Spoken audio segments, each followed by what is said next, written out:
In our next two videos, we're going to look at how you can customize and organize your Gmail accounts so that they not only look a lot better, but they're also a lot more efficient and effective for you to get the work done that you need to do. You'll go from a plain email box to something that looks more like this maybe, where you've got your unread emails in one area, everything else in another area. You'll have your email messages tagged and put into folders so that they're all organized, and visually you can tell exactly what it is you need to do to get your work done. One of the things that we'll need to do first, though, is import some of our personal contacts out of First Class. When we do the transition from First Class to Google, we will automatically transfer those global mail lists that we already have in First Class, such as PHC All or 7 through 12 language art teachers. Those mail lists will come over. But if you have individual contacts that you've created in First Class, those will not come over, and you'll need to export them out and then import them back into Google, which I'll show you how to do right now. Unfortunately, if you have mail lists that you've created, those will not convert over, and you'll need to recreate those once you get into Gmail. So to export out your contacts, open up First Class, go into File, Open Contacts, and then you can go through and either individually or by group select those contacts that you would like to export. So if I select one of them and then hold down my Shift key and select the last one, it'll select everyone in between. If I want to select some individuals, I can hold down the Command key and continue to pick up the rest of the people that I want to include in my export. Once I've done that, I'll go up and go to File, Export, and it's going to give me the opportunity to either export all of my contacts or just those that I've selected, and I'll just use those, and I would want to export it as a vCard. Once it's downloaded, it'll give me the opportunity to name it. So I'm just going to call it My Contacts. Sorry, this isn't going to show up on your screen, but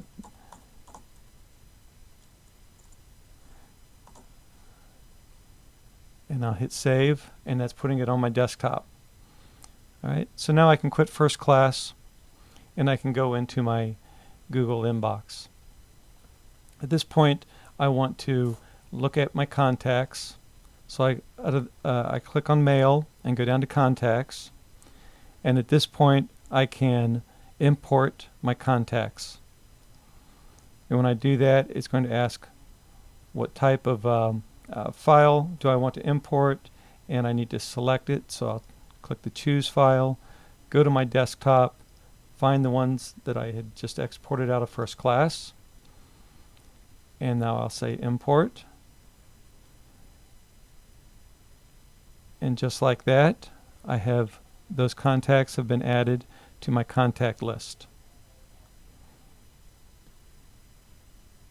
If you want to add more contacts into your list, click on this button here and start typing the person's name. If you want to add someone from our school district, you'll have to type their entire name, including the underscore at staff.plsd.us. Eventually the staff will be dropped from that when we go live into Google. A quicker way to do that is to go back into your mail and create an email message, and as you start typing in people's names, it will autofill. So as I start typing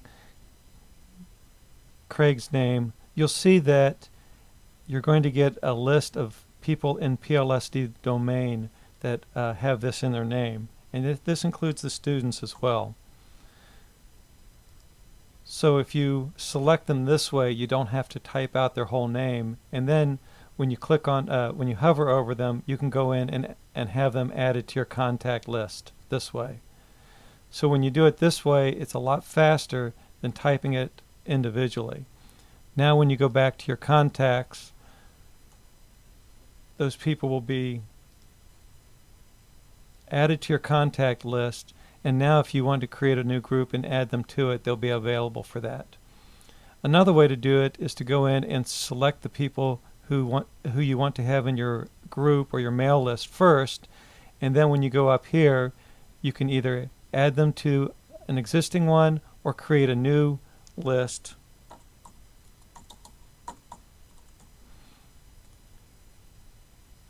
And then once you've done that, you'll see that those selected people will be in that mail list.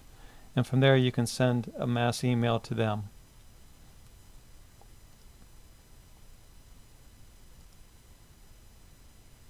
So let's take a look at different ways that you can customize your Gmail. One of the things that people like to do is add a signature to the bottom of all of their emails. You're going to find this setting as well as a good many settings in the gear icon, and then go down to settings. So as I scroll down, you'll see that there's an opportunity for me to add in a signature where I can type in my information here. I can customize it, make it italics, give it a color. If I want to add a link to it, I can. If I want to add a picture to it, I can insert an image, and then I can have that then apply to all of my email messages automatically at the bottom. And like most of this, you can always click on the Learn More to see a helpful page that discusses the use of signatures.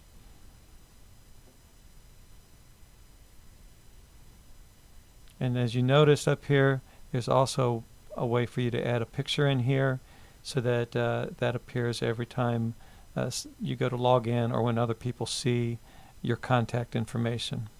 Another setting that's inside of this is the what they call the vacation responder. We always referred to it before as an auto reply, but the vacation responder allows you to turn on and off this email response. You can say just give the response to people in the contacts list, or only send a response to people within PLSD domain. This would be as if you're going to be out of school for an extended amount of time and you want to have an auto reply put on. It's called the vacation responder. It's also in the settings. So let's go back to our inbox, and you'll find that there are ways to select emails, and as I select them, they're going to be highlighted. I can go through that list and make changes to them. I can click on this box to deselect all of those very quickly as well. You'll notice that there's an opportunity here to add a star beside some of these emails. This is one way to start organizing your emails, and when I click over here in the starred, it would show just those emails that have that star. The other thing that you can do is set up your own custom stars, so that as I click on something once, it turns into the star. If I click again, it gives me another symbol or a third symbol. I created those myself by going into the settings, and under the stars I chose which ones I wanted, and I did that by dragging them up here, right? And this will be the order that they will appear then as I click on them. If I want to remove one, I just bring it back down here. So by doing that, I can now use these symbols to say, okay, I know that this is something that I have to refer back to because I have a question about it. Click it once for the star, twice for the next symbol, 3 times for the next symbol. All right, so that's one way of organizing some of your emails. Another way that you can organize your emails is by applying labels to them. In Gmail, when you create a label, it creates a folder over here, and it also provides a tag that will go in with the email message right in your inbox. So if I select a message, I can go up to the tag icon and select a label or multiple labels that may apply to this particular message. And when I say apply, you'll see that they appear up here. I can also remove the labels by clicking on the X. When I go back to my inbox now, you can see that that particular message has these tags applied to it. You'll also notice that the folder that says counselors in this case also has a copy of that email message tied to it. Right? So in this case, it exists in both places. If I want to create a whole new tag, I select it, go up, create a new label,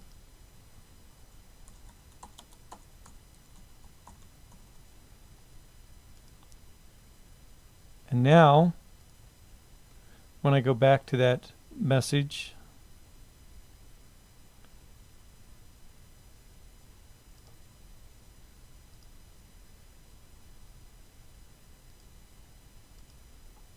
I can add that email message into that particular label, and it appears here. As you see, the default setting is gray, which is a little bit difficult to read.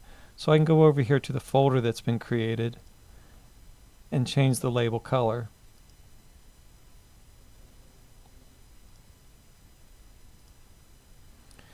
So now I have the email message here, and it appears here. Another thing you can do is, besides adding the tags, you can actually have the email message moved into the folder that's automatically created when you create a new label. So for example, if I want to move this email and this email and this email into the Tech Committee folder, I can do that, and now they no longer appear in my inbox, but they do appear in the Tech Committee folder. If I want to bring them back into the inbox, I can go back in here and tell it to move it back to the inbox, and it keeps track of the different folders that it's in, the different tags that it has, because it can be linked to multiple folders, multiple labels.